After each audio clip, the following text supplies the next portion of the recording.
Hello, I'm Taylour Tedder, City Manager for Boulder City, and welcome to the latest episode of Tedder Talks, a once-a-month look at issues and people impacting Boulder City.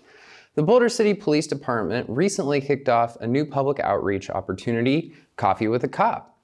And joining me today is Commander Aaron Johnson of the Police Department.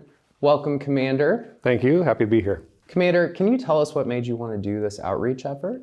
Initially, it was a response from some media postings that we had received. Of course, with all the violence that's happening, centered around active assailants in the schools and things like that, our community rightfully was concerned about what our police response would be to that. And being that it was in social media, and I'm not as active in social media as I could be, I just decided to reach out to Lisa, our communications manager, and see how we could push this out to the community and get kind of an interactive setting with me and anybody who wanted to join, so we could discuss what the police department is doing to respond to situations like this in our community. And so we thought of Coffee with a Cop and maybe morph it into more things, but the initial concept was just to talk about school safety. That's great. So your first event was August 4th, and it was just before back to school. What did you want residents to take away from your first discussion? That we are prepared, we have a plan, and we're not sharing what our plan is, but to let everybody know that we are interactive with the schools. We have talked to the schools, we have worked with other police agencies, and more importantly, we also work with our fire departments for rescue plans and situations that require medical attention, not just a law enforcement presence, but we also want to make sure that we have a means to get people out and to medical treatment that need it. We just had back to school and we had a really good presence of our police force out there being visible. How do you think residents received this outreach and the back to school efforts? I think the outreach, just from the interaction with those at Coffee with the Cop, was phenomenal. They had a lot of relevant questions. We were able to answer them, I think, to their satisfaction. And then we do what we always do at the schools, and the first of the year, we're always back there and out there in a visible force, because we have to remind people that, hey, our students are crossing the streets again. We're out there, and the kids are out there, and they're excited to be back, and the parents are not as familiar with the traffic flow that's in and out of that area during that peak.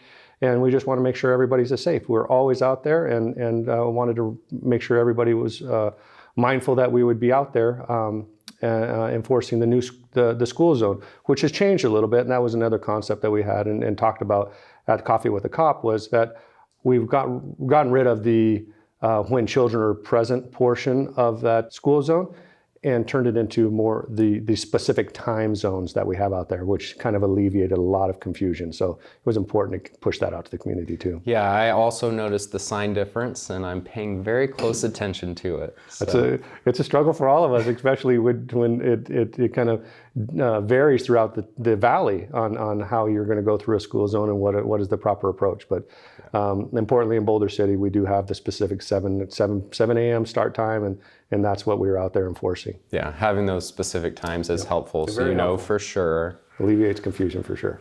So on another note, you recently graduated from the FBI National Academy.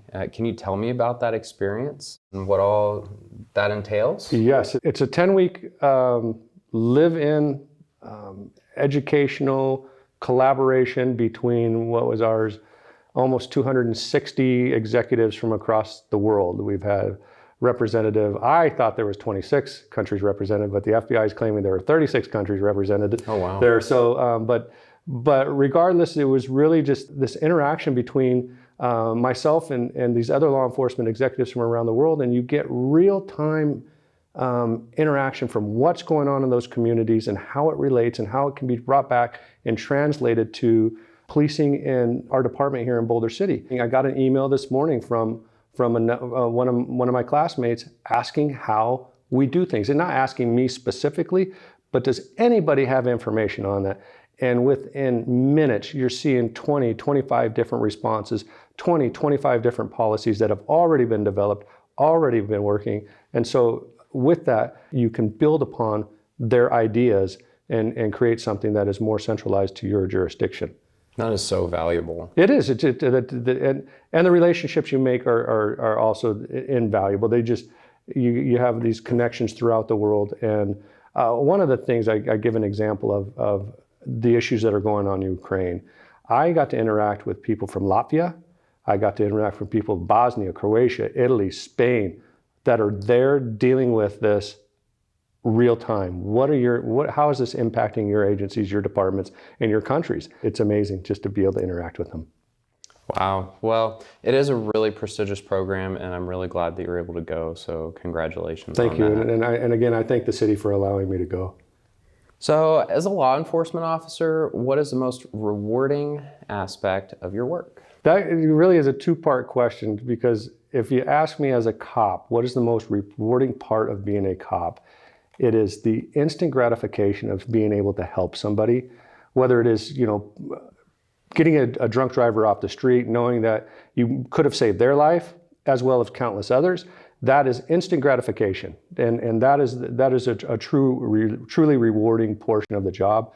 The other aspects is coming from an executive in the police department is a little bit different. It's more, the reward comes from developing people, developing programs, developing aspects of the agency to advance us in our already evolving, more complex law enforcement environments than we've ever seen in history of law enforcement.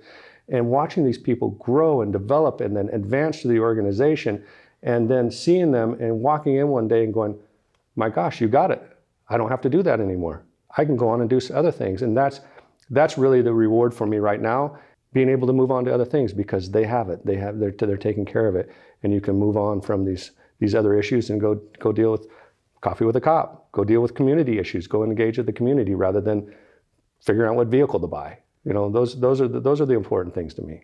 I can definitely relate to that. Development of people is a joy, and it is the thing with our staff here, from the police department to all of our other departments. They want to be here, and so helping them have the tools to grow is always wonderful. So finally, what is the next topic for Coffee with a Cop, and when do you think that'll be?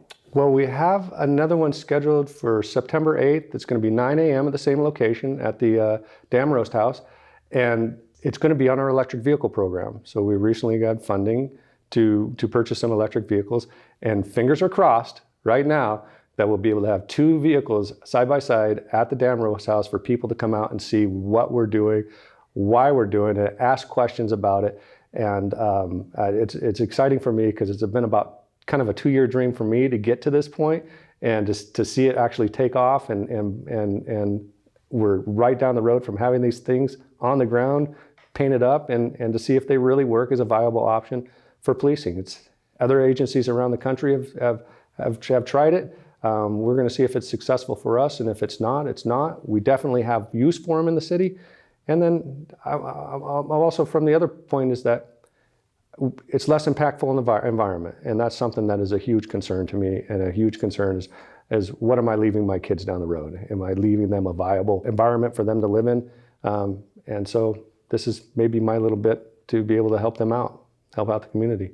And I have to say, I'm really excited about this, and this is a pilot program to run them alongside the standard police interceptors to see, hey, what's the maintenance costs? How are we doing on fuel savings versus having electric, and just everything related to that, seeing how it works in real life. Yeah. So, well, we've already had some success stories with it, because electric vehicles are available today. Conventional vehicles are not. So we have been able to order them, probably be able to receive these vehicles before we're even able to order our conventional vehicles. So that's already successful, is that we're getting vehicles in when there's other agencies in the valley that are just scraping by, not being able to even order new vehicles. Exactly. It's interesting times. Yep, sure is. Commander Johnson, thank you so much for your time today. My pleasure. Thanks for having me. Be sure to check out Tedder Talks once a month at bcnv.org/Tedder. Thank you for tuning in, and we'll see you next month for the next Tedder Talks.